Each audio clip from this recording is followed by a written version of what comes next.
এই তো বন্ধুরা সমস্ত আনাজপাতি কেটে কুটে ধুয়ে পরিষ্কার করে নিয়েছি, যথারীতি রান্না বান্না তোর জন্য শুরু করে দিয়েছি।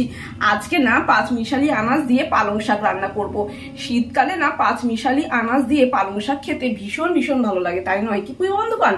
আর এই তো এখানে রয়েছে আলু, মূলো, কুমড়ো, গাটি কচু, আর সাথে একটা বেগুনও ফালি ফালি করে কেটে রেখেছি।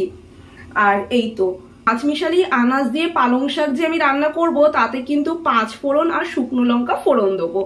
আর এখানে মাছের মশলা রয়েছে মিক্সার গ্রাইন্ডার জারে, পোস্ত, সর্ষে আর শুকনো লঙ্কা।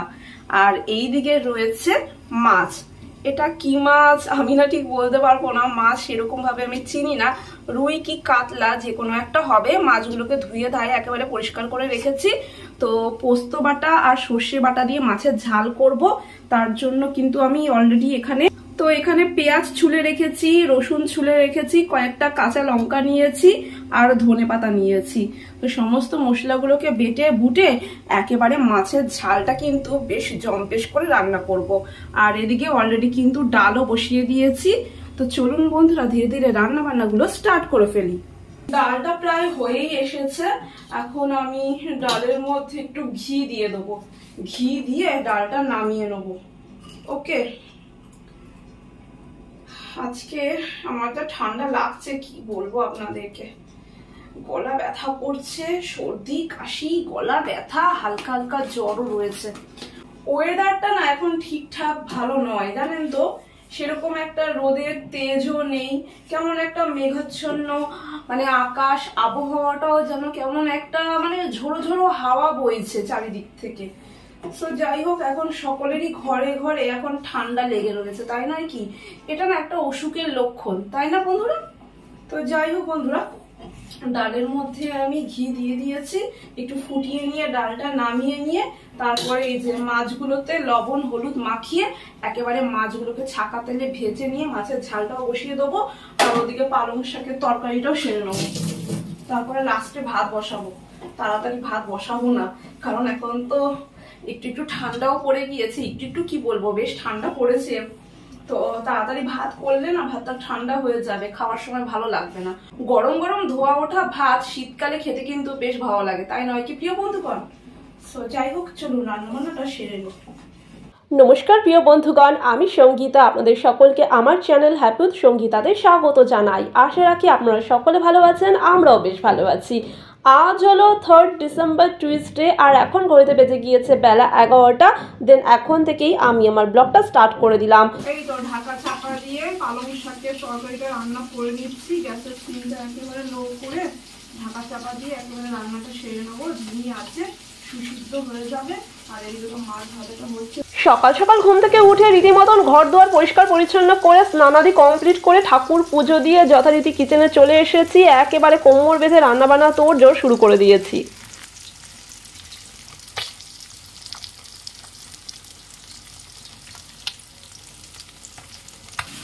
মশলাটা কষে গিয়েছে, তেলটা ছেড়ে এসেছে, এবার মাছ ভাজাগুলো দিয়ে দিচ্ছি।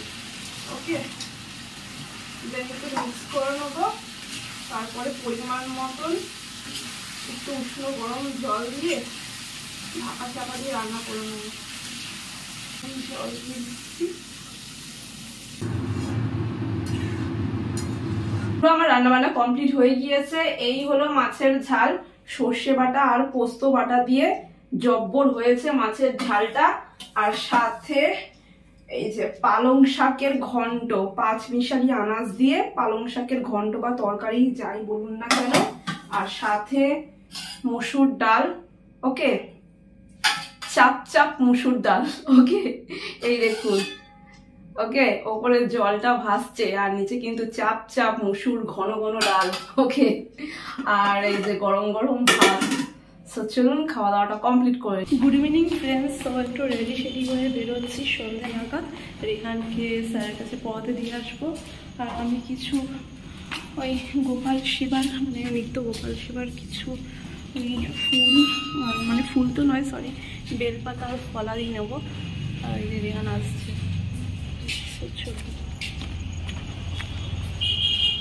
তো দিনের আলো থাকতে থাকতেই বেরিয়ে পড়েছি রেহানকে নিয়ে। বেশ কিছু পুজোর সামগ্রী নিতে হবে, আর এখানে পড়াও রয়েছে, তাড়াহুড়োয় রয়েছে একটু। তো প্রিয় বন্ধুগণ, আপনাদের সকলকে সাথে করে নিয়ে যথারীতি এখন আমি চলে এসেছি এই বাসনের দোকানখানিতে। আশা করি ইতিপূর্বেই আপনাদের এই বাসনপত্রের কালেকশনগুলি দেখে নিশ্চয়ই ভালো লেগেছে। আমার তো ভীষণ ভালো লেগেছে। আমি আজ এই বাসনের দোকানখানিতে এসেছি একটি কারণবশত। কি কারণে এসেছি বাড়ি ফিরে আপনাদেরকে নিশ্চয়ই জানাবো। এই বাসনপত্র দোকানখানিতে আপনারা অতীব সুলভ মূল্যে পেয়ে যাচ্ছেন ঠাকুর পুজোর সমস্ত বাসনপত্র থেকে শুরু করে আমাদের নিত্য প্রয়োজনীয় সাংসারিক সমস্ত বাসনপত্রগুলি রয়েছে, যেমন অ্যালুমিনিয়ামের বাসনপত্র থেকে শুরু করে স্টিলের বাসনপত্র থেকে শুরু করে কাঁসা পিতল তামার বাসনপত্র থেকে শুরু করে রয়েছে বিভিন্ন ধরনের প্লাস্টিকের ফার্নিচার, স্টিলের ফার্নিচার, আলমিরা রয়েছে, বেড রয়েছে, ড্রেসিং টেবিল রয়েছে এবং আপনারা পেয়ে যাচ্ছেন ডাইনিং টেবিল থেকে শুরু করে বিভিন্ন ধরনের চেয়ারের কালেকশন। বহুতল বিশিষ্ট এই বাসনের দোকানখানির এখন আমরা গ্রাউন্ড ফ্লোরটিতে রয়েছি। আর এই পুরো গ্রাউন্ড ফ্লোরটি জুড়ে রয়েছে বিভিন্ন দেবদেবীর মূর্তি বা বিগ্রহ সহ এবং ঠাকুর পুজোর সমস্ত বাসনপত্র সহ এবং নিত্য প্রয়োজনীয় সাংসারিক বাসনপত্রের কালেকশন। সো বন্ধুরা, আসুন এক নজরে দেখে নেওয়া যাক।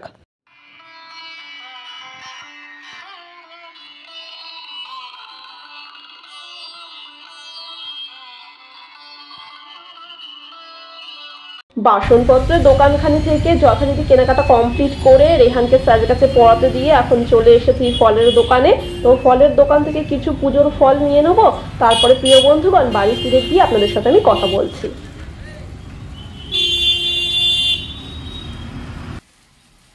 এই তো বন্ধুরা, রেহানকে পড়াতে দিয়ে পুজোর কিছু সামগ্রীগুলি কেনাকাটা করে এই জাস্ট বাড়ি ফিরে এলাম। বাপরে বাপ, হাঁপিয়ে গেছি। কি আর বলি আপনাদেরকে, হেঁটে হেঁটে গিয়েছি, হেঁটে হেঁটে এসেছি, হাঁপাচ্ছি, ঘেমে নিয়ে একসাথে হয়ে গিয়েছি। বাপরে, এই তো পুজোর কিছু নিত্য পুজোর কিছু ফলাদি নিয়ে এসেছি ঠাকুরের জন্য। আপেল রয়েছে, কমলা লেবু রয়েছে, আর সাথে কাঁঠালি কলা এনেছি। এই যে কাঁঠালি কলা। তো ফলগুলো সমস্ত একটু পরিষ্কার করে রাখতে হবে, ওকে। আর ঠাকুরের নিত্য সেবার জন্য এই যে মিষ্টান্ন নিয়ে এসেছি, 2 রকমের মিষ্টান্ন অল্প অল্প করে নিয়ে এসেছি, বেশি আনিনি, ওকে। কারণ আমার তো ঠাকুরের আলাদা কোনো ফ্রিজ নেই যে আমি ফ্রিজে তুলে রাখবো স্টোর করে। তো আমি কিছু কিছু করে নিয়ে আসি, ওই 1 সপ্তাহের মতন ঠাকুরের নিত্য সেবার পুজোর জন্য সমস্ত ঠাকুরের পুজোর ফলাদি মিষ্টান্নগুলি আমি নিয়ে এসে থাকি, ওকে। আর এই যে নিত্য সেবায় ঠাকুরের পুজোতে আমার বেলপাতা লাগে, দুব্বো লাগে, সেগুলো নিয়ে এসেছি। তুলসী পাতা তো বাড়িতেই রয়েছে, ওকে। এই গেল। ও হ্যাঁ, এই যে কমণ্ডলুর ব্যাপারটা আপনাদেরকে বলি। আপনাদেরকে বলেছিলাম আমি আমার ব্লগের মাধ্যমে যে কমণ্ডলুটা আমি এক্সচেঞ্জ করব, বাট এক্সচেঞ্জ করিনি বন্ধুরা। কারণ কমণ্ডলু এক্সচেঞ্জ করতে গিয়ে যে ব্যাপারটা ঘটলো, আমার এই কমণ্ডলুটা বেশ শক্তপোক্ত ভারী সারি রয়েছে, ওয়েটই রয়েছে। আর যে কমণ্ডলুগুলি এখন আমি দেখেছি দোকানে গিয়ে, ওকে, সেগুলি না হালকা, কেমন ল্যাকে, কেমন হালকা, আমার পছন্দ হয়নি। যে জিনিসটা কিনবো আমি সলিড জিনিস কিনি, যাতে দীর্ঘদিন ব্যবহার করতে পারি, সেই রকম দেখে আমি জিনিসপত্র কিনি। তো সেই অনুযায়ী আমি ভারী সারি একেবারে শক্তপোক্ত ওয়েটই একটা কমণ্ডলু কিনেছিলাম। শুধু এই যে কমণ্ডলুর এই মুখটা খুলে গিয়েছিল বলে ঝালাই করতে হয়েছিল আমাকে। তো একটা খুঁত, তো তখন আমি ভেবেছিলাম যে এটা আমি এক্সচেঞ্জ করব, কিন্তু এটার সাথে না এক্সচেঞ্জ করা গেল না, কারণ এটা ওয়েটই ভারী সারি রয়েছে। আর যে কমণ্ডলগুলো আমি দোকানে দেখলাম সেগুলো হালকা, কেমন লকলকে, কেমন একটা ফিনফিনে টাইপের, আমার ভালো লাগেনি। তো দোকানের যেখান থেকে কিনেছি ওরাই বললো পালিশ করে নিন বৌদি, দেখবেন নতুনের মতন হয়ে যাবে। আর আমরা দেখছি এটা ঠিক করা যায় কিনা। তবে অনেকটা অংশে ওরা ঠিক করে দিয়েছে, ওকে। যে ঝালাইয়ের অংশটা দেখতে পাচ্ছেন আপনারা, অধিকাংশই ঠিক করে দিয়েছে, তবু একটা খুঁত তো রয়ে গিয়েছে, তাই নয় কি? তো এটা এখন আর এক্সচেঞ্জ করবো না। ওদেরকে বলেছি যদি এইরকমই ভারী সারি কমণ্ডলু ওরা আনে পরবর্তীকালে, তখন আমি এক্সচেঞ্জ করব। এখন আমার কাছে এটা থাক। তো ওরা একেবারে কমণ্ডলুটা পরিষ্কার করে পালিশ করে আমাকে দিয়ে দিয়েছে। এই যে নতুনের মতন হয়ে গিয়েছে কমণ্ডলুটা, কিন্তু ওই খুঁতটার জন্য আমার মনটাও খুঁতখুত করছে। তো যাই হোক, ঈশ্বর যাহা করিবেন মঙ্গলের জন্যই করিবেন। তো তো এবার থেকে প্রতি সোমবার নির্জল উপবাস করে শিব মন্দির প্রাঙ্গণে গিয়ে শিব ঠাকুরকে তো অভিষেক করতে পারবো কমণ্ডলুর দ্বারা, তাই নয় কি? তো যাই হোক, পরবর্তীকালে দেখা যাবে। ওকে, যখন এক্সচেঞ্জ করব একটু ভারী সারি কমণ্ডলু আসুক। আমার মনের মতন না হলে আমি সেই জিনিসটা নিই না।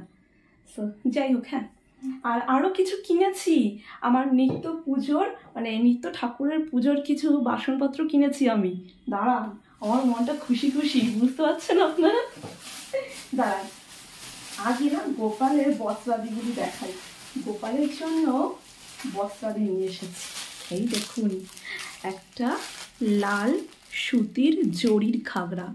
তো দেখতে পাচ্ছেন কি, এই যে ঘাগরাটা, এটা কিন্তু সুতির, পাড়গুলো একটু জরি সিকোয়েন্সের ছোঁয়া রয়েছে। তো ভেবেছিলাম অল ওভার যদি সুতির হতো ভালো হতো, জানেন তো, কিন্তু পাইনি। আমাকে সেই শেওড়াফুলি যেতে হবে। আমাদের এই সিঙ্গুরে না ঠাকুরের ভালো বস্ত্রাদি পাওয়া যায় না বন্ধুরা। অনেক খুঁজেছি, খুঁজে খুঁজে একেবারে মানে কি আর বলবো, প্রাণ ওষ্ঠাগত হয়ে গেছে। তার থেকে ওই শেওড়াফুলিতে যাব, একদিন সময় করে যেতে হবে বন্ধুরা, জানেন তো। তো গিয়ে আমার নাড়ুগোপালের জন্য বেশ অনেকগুলো না বস্ত্রাদি কিনে নিয়ে আসবো। এটাও খুবই সুন্দর, একেবারে হাতের তৈরি, খুব সুন্দর এটা। এই দেখুন ঘাগরাখানি, কিন্তু এই সিকোয়েন্স আর জরিগুলো রয়েছে না, রেগুলার ওয়াইজ ঠাকুরকে তো পরিয়ে থাকি এবং ঠাকুরের বস্ত্রাদিগুলি ওয়াশ করে থাকি। জরিগুলো না কেমন জড়ো সড়ো হয়ে মানে একটা বিচ্ছিরি ব্যাপার হয়ে যায়, আমার ভালো লাগে না তখন। তো যাই হোক, যেটা পেয়েছি সেটাই এনেছি আপাতত। ওকে, এই যে তার সাথে প্যান্টও এনেছি। এই যে দুটো ছোট্ট ছোট্ট কিউট কিউট আমার নাড়ুগোপালের প্যান্ট। ওকে, এই একটা লাল ঘাগরা, আর একটা এনেছি সেম একেবারে। ওকে, সেম ওয়ার্ক করা রয়েছে, বাট কালারটা হচ্ছে ব্লু। ব্লুয়ের মধ্যে ওই সিলভার অ্যান্ড গোল্ডেন প্রিন্ট করা আছে, অ্যান্ড সিকোয়েন্স অ্যান্ড জড়ি দিয়ে তো ওয়ার্ক করা রয়েছেই। আমি এটা খুললাম না, কারণ একই রকম দেখতে। ওকে, কালারটা আলাদা বাট একই রকম। ডিজাইন বলুন কিংবা জরির ওয়ার্কগুলি বলুন সেম রয়েছে দুটোতে, বাট কালারগুলো একটু আলাদা। এটা রেড, এটা ব্লু। ওকে, অ্যান্ড দুটো প্যান্ট, একটা পিঙ্ক কালারের আর একটা স্কাই ব্লু কালারের। এটা আমার নাড়ুগোপালের গেল। অ্যান্ড অ্যান্ড অ্যান্ড এই যে আমার নাড়ুগোপালের একটা কাঁসার চামচ এনেছি।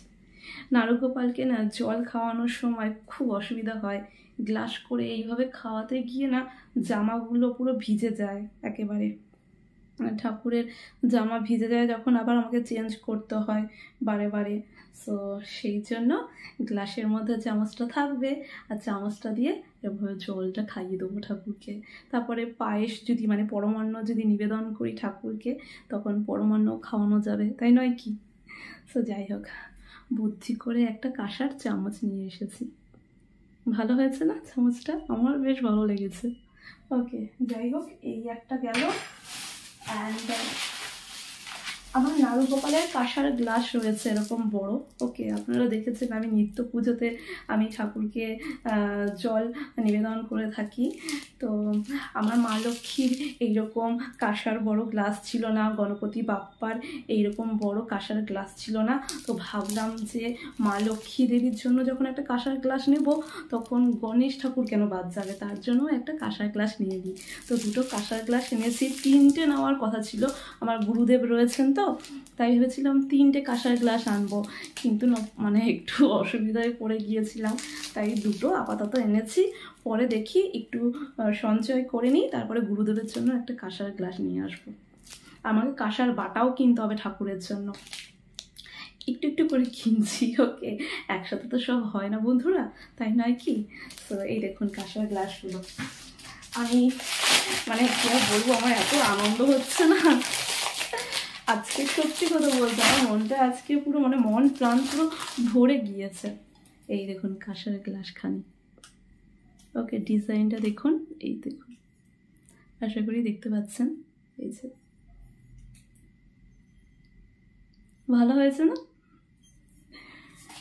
তো দুটো নিয়েছি, আপাতত দুটো নিয়েছি, আর একটা নিলেই হয়ে যাবে। ওকে, একটু সঞ্চয় করে নিই, তারপর আর একটা নেবো গুরুদেবের জন্য। এই যে সেম ডিজাইন, এই দেখুন সেম ডিজাইন আছে। আর নাড়ুগোপালের জন্য একটা কাঁসার গ্লাস আমার রয়েছে, আগেই রয়েছে গ্লাসটি, সেটাও কিন্তু সেম ডিজাইনের। ওকে, ভারী শাড়ি রয়েছে গ্লাসগুলি। আমি না একটু শক্তপোক্ত দেখে ভারী শাড়ি ওয়েটি জিনিস নিতে পছন্দ করি, যাতে লং লাস্টিং হয়। ওকে, ওই খুচুর খাচুর কিনলাম, আমার না ভালো লাগে না এই জিনিসগুলো, বেঁকে যাবে, কোথায় একটু ট্যাপ খেয়ে যাবে, এগুলো ট্যাপও খাবে না, বেঁকবেও না, একেবারে হার্ডি শক্তপোক্ত রয়েছে, লং লাস্টিং একেবারে যাকে বলে। তো এই হলো দুটো কাঁসার গ্লাস, একটা মা লক্ষ্মীর জন্য আর একটা গণপতি বাপ্পার জন্য। ওকে, আর গোপালের জন্য তো এই যে কাঁসার চামচটি, তার তো আগেই আমি কাঁসার গ্লাস নিবেদন করেছি। তো যাই হোক, আরও একটা জিনিস কিনেছি, এই দেখুন একটা পেতলের পদ্ম প্রদীপ। ওকে, আমার প্রদীপ আছে, দাঁড়ান এটাকে দেখাই। এটা এই দেখুন পেতলের পদ্ম প্রদীপ, এই দেখুন কেমন হয়েছে, ভালো হয়েছে তো। এটাও কিন্তু ওয়েটি রয়েছে, বেশ ভারী শাড়ি, মজবুত শক্তপোক্ত রয়েছে। আর এর সলতে না পলতে বলে, আমি ঠিক বলতে পারছি কি না। ওকে, যদি ভুল বলে থাকি আই এম সো সরি, আমি ক্ষমা প্রার্থী আপনাদের কাছে, আমাকে মানে ক্ষমা করে দেবেন। ওকে, আমার দোষ ত্রুটি আপনারা মার্জনা করবেন যদি ভুলভাল বলে থাকি। ওই সলতে না পলতেটা এই মিডলে দেওয়া যাবে। ওকে, আর চারিদিকে ঘি বা তেলটা দিতে হবে, আর চুইয়ে ছুঁয়ে পড়বে না। আমার আগের একটা প্রদীপ আছে, এখনো আমি শয়ন দিইনি ঠাকুরকে, শয়ন সেবাও দিইনি। এই শয়ন সেবা নিবেদন করে ঠাকুরকে শয়ন দেবো, ড্রেস চেঞ্জ করবো, একটু ফ্রেশ হবো তারপরে। ওকে, এই যে আগের প্রদীপখানি। তো আগের প্রদীপের ব্যাপারটা কি বলুন তো, ব্যাপারটা হয়েছে এটা না কেমন এই দিকটা কেমন না কালো কালো কালো কালো হয়ে যায়, কেমনটা লাগে আমার। ওকে, আর কয়েকবার আমি মানে গরম হয়ে যায়, পাতলা এটা একটু। ওকে, মানে এটা মানে মাজতে মাজতে আমি এমন ঘষে ঘষে ঘষে ঘষে মাজি না, মানে ঠাকুরের বাসনপত্রগুলো পাতলা হয়ে গেছে, একটু ক্ষয়ে গেছে, আর ছ্যাঁকা লাগে। ওকে, যখন বেশি হিট হয়ে যায় প্রদীপটা, তো ভাবলাম না একটু ভারী শাড়ি, একটু এর থেকে একটু ওয়েটি, এটাও ওয়েট রয়েছে, এর থেকেও একটু ওয়েটি, এটা নিয়েছি পদ্ম প্রদীপ। ওকে, এই যে পদ্ম প্রদীপখানি আমার, ভালো হয়েছে না? ডিজাইনটাও খুবই সুন্দর। এই দেখুন মিডলের অংশটুকু কেমন হয়েছে বলবেন, ভালো হয়েছে তো? আমার বেশ ভালো লাগছে, আমার মনটা আজকে না এত খুশি খুশি লাগছে, কি বলবো আপনাদেরকে আমি। সো এই তো একটু একটু করে ঠাকুরের বাসনগুলি আমি গুছিয়ে নিচ্ছি। ওকে, আমি আর কি করব বন্ধুরা বলুন, ঈশ্বর ঈশ্বরেরটাই বুঝে নিচ্ছেন তাই না? হ্যাঁ, নাড়ুগোপাল নাড়ুগোপালেরটাই বুঝে নিয়েছে তাই না, আমরা তো নিমিত্ত মাত্র। আমার বেশ খুশি লাগছে, আনন্দিত প্রাণ। সো যাই হোক,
তো এই গেল আমার ঠাকুরের সমস্ত নিত্য পুজোর বাসনগুলি, যেগুলি আজ আমি সংগ্রহ করেছি আমার ঠাকুরের নিত্য পুজোয় নিবেদন করব বলে। সো যাই হোক, এখন ফ্রেশ হব, ড্রেস চেঞ্জ করব, ঠাকুরের শয়নের ভোগ নিবেদন করব ঠাকুরের প্রতি, তারপর ঠাকুরকে শয়ন দেবো, তারপর টুকটাক কাজকর্মগুলি রয়েছে, রেহান পরে বাড়ি ফিরে আসবে, তারপরে ডিনার কমপ্লিট করে দেন ঘুমিয়ে পড়বো। তাহলে প্রিয় বন্ধুগণ, আজকের ব্লগটি আমি এখানেই সমাপ্ত করছি। আশা করি আমার আজকের ব্লগটি আপনাদের নিশ্চয়ই ভালো লেগেছে। যদি আমার আজকের ব্লগটি আপনাদের ভালো লেগে থাকে অবশ্যই একটি কমেন্টের মাধ্যমে জানাবেন, একটি লাইক অতি অবশ্যই করবেন, এবং আমার চ্যানেলের ভিডিওগুলি আপনারা আপনাদের বন্ধু বান্ধব আত্মীয় স্বজনের সাথে অবশ্যই শেয়ার করবেন। এবং যে সকল বন্ধুরা এখনো পর্যন্ত আমার চ্যানেলটিকে সাবস্ক্রাইব করে উঠতে পারেননি, অতি অবশ্যই আমার চ্যানেলটিকে সাবস্ক্রাইব করে দেবেন, এবং সাবস্ক্রাইব করার পর পাশে থাকা অল বাটনে হিট করতে কিন্তু একদম ভুলবেন না। তাহলে প্রিয় বন্ধুগণ, আপনারা সকলে ভালো থাকবেন, সুস্থ থাকবেন এবং অনেক অনেক আনন্দে থাকবেন। আরও একটি ফাটাফাটি ব্লগ নিয়ে আমি সঙ্গীতা আপনাদের মাঝে উপস্থিত হয়ে যাব। আজকের মতন শুভরাত্রি।